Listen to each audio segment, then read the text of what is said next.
always tell people applying to dentistry, when we look at applications, it's kind of like looking at an A+ student and a sea of A+ students, right? You guys are all very qualified. And so if you can imagine us getting about 2,000 applications a year and having to narrow that down to 95 students is very hard. And so what we're looking for in an application, first off, is making sure that the student is academically competitive. Which means that they're meeting at least the average or above average for what our scores are for entry or GPA for entry into dental school, and that your DAT scores are well above average. So that's just the numbers part of it. You know, most students are familiar with that and knowing like I need to score high and perform well in these courses.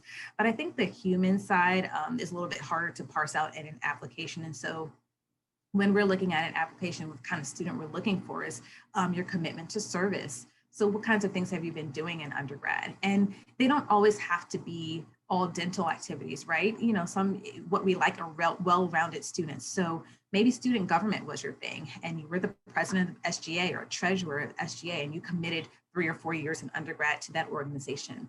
Or maybe you mentored a young buddy in middle school, or maybe you were a student athlete. So your commitment to things that are outside of just your academics is important to us, and seeing that you're well-rounded and you have some other interests. Other thing is your commitment to actual service. So if there are some service things that you've done and how long you've done those and your commitment to those over time, your longevity with those organizations, you know, we like to see those. And so those help an applicant stand out for sure. And then the other things is how you can express yourself in your personal statement. So I'd like to tell students, when you're writing your personal statement, we want to hear why dentistry, you know, why this is your mission to pursue dentistry, what you have done to pursue dentistry, and then what you want to do with dentistry moving forward. So I always encourage students in your personal statement, don't spend a lot of time talking about specific procedures you saw dentists do.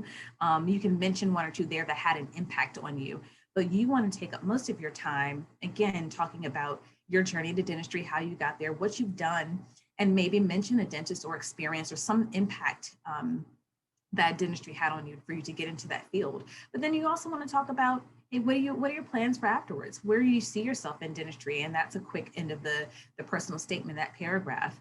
And so that helps us go from a 2-dimensional to a 3-dimensional person on paper, because I can read, oh my gosh, Michelle, like I see that dentistry had an impact on you early in life. You shadowed Dr. Williams. It was a great experience. These are sort of the things you want to do moving forward. I want to work in an underserved population. These are the things I'm going to pursue after dental school. And I can get a picture of the kind of person that you are. And then your recommendation letters, making sure you have very strong recommendation letters.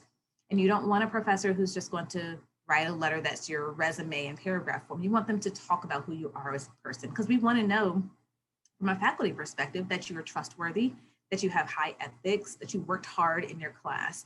And so really developing those relationships with professors now, even if it's Zoom office hours, to get a good recommendation letter, I would say before you even get to an interview, those are the things that can tell us really kind of about you as a person before you even get here. And, you know, numbers are one thing, but creating that picture of yourself on paper as a humanistic, teachable, lifelong learner is going to be important in your application.